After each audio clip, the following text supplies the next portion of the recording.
शाम को आते हुए राशन लेते आना, और हाँ, मुन्ना के स्कूल में फीस भरनी है, उसके लिए भी पैसे देते जाओ। बीवी की इस मांग पर जेबी उल्टी करके दिखाने के सिवा बड़े के पास कोई दूसरा उत्तर नहीं था।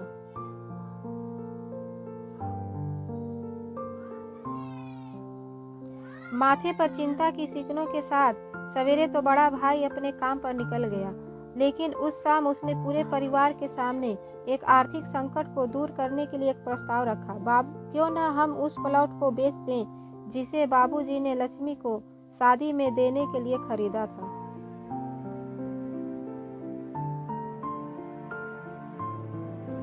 बेटी को दी हुई चीज वापस नहीं मांगते पापा। लगता है लक्ष्मी का जन्म होते ही घर खुशियों से भर गया था, तभी तुम्हारे बाप ने ये तय कर लिया था कि ये प्लॉट लक्ष्मी का ही है, जो उसे उसके शादी में दिया जाएगा।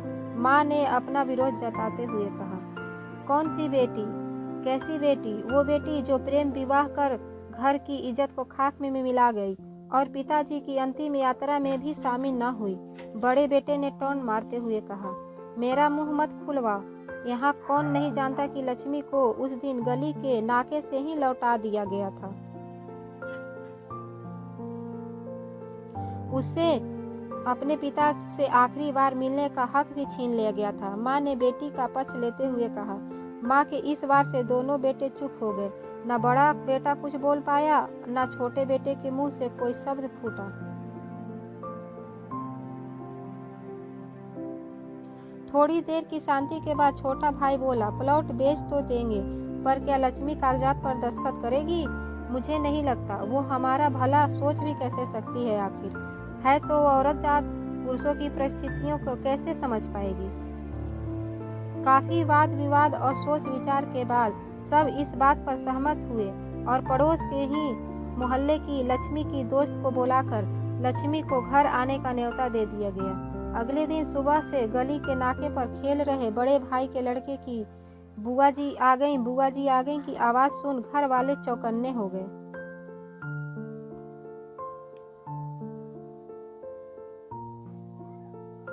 दोनों भाई मन में द्वेष और नफरत के साथ उसको कैसे घर में आने के लिए कहें, इसी दुविधा में थे। वो कहते हैं ना, जरूरत के वक्त गधे को भी बाप बनाना पड़ता है। उसी कहावत के हिसाब से दोनों भाई बहने से बात करने के लिए तैयार हुए। दरवाजे पर जब बेटी और दामाद ने पूरे 7 साल बाद कदम रखा तो माँ की आंखें भर आईं और दोनों को बड़े प्यार से घर के अंदर लेकर आए। बेटी और दामाद भी माँ का इतना स्नेह देखकर भाव विभोर हो गए। शाम को साथ में बैठी बेटी और दोनों बेटों और दामाद के आगे हिचकिचाते हुए माँ ने ही प्लॉट का मुद्दा उठाया।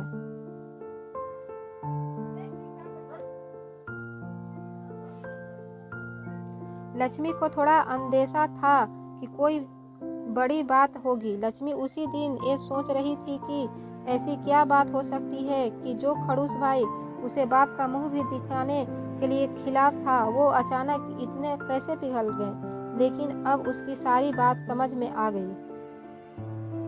लक्ष्मी ने तिरछी नजर से पति की तरफ देखा तो वो बोल पड़ा, देखिए माँ जी, शादी से पहले जो कुछ आपका था वो आपका ही रहेगा।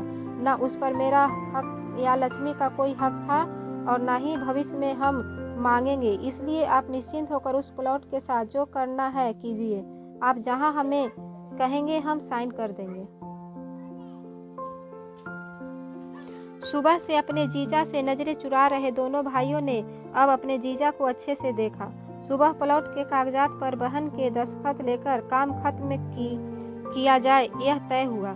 सब इस मीटिंग को खत्म कर उठ ही रहे थे कि टीवी पर अनाउंसमेंट हुआ कि आने वाले 21 दिनों तक देश में लॉकडाउन लगाया जा रहा है।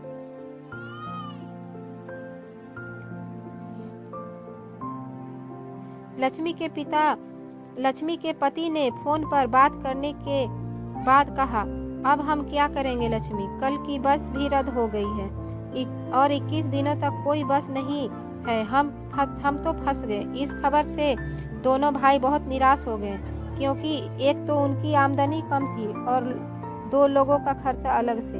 लेकिन माँ अंदर ही अंदर खुश थी, क्योंकि इतने वर्षों बाद घर वापस लौटी बेटी इसी बहाने कुछ दिन आराम से उसके साथ रह पाएगी। दोनों भाई छूटकर सब्जी और फल बेचा करते थे। कुछ दिनों में ही लॉकडाउन लगने के चलते, कोरोना वायरस के चलते लोगों ने उनसे सब्जियां और फल खरीदना बंद कर दिया।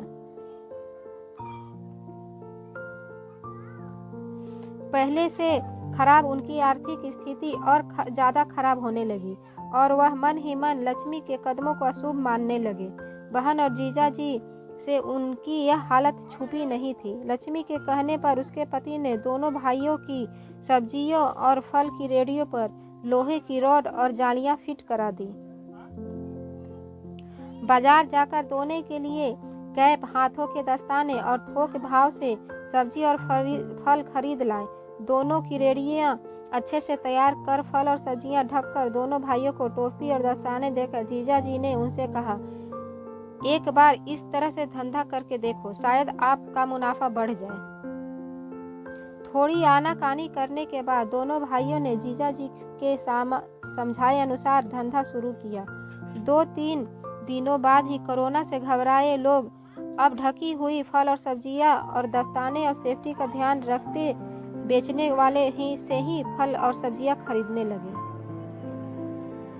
इस तरह समझदार दामाद की वजह से धीरे धीरे दोनों भाइयों का धंधा अच्छा चलने लगा और उनके घर का गल्ला जो पहले खाली हो रहा था वह अब धीरे धीरे भरने लगा। माँ जैसे अपने मरे हुए पति से मन ही मन संवाद साधने लगी। देखो जी, आपकी लक्ष्मी सच में लक्ष्मी है। उसके पांव घर में पड़ते ही घर में खुशियां भर आ।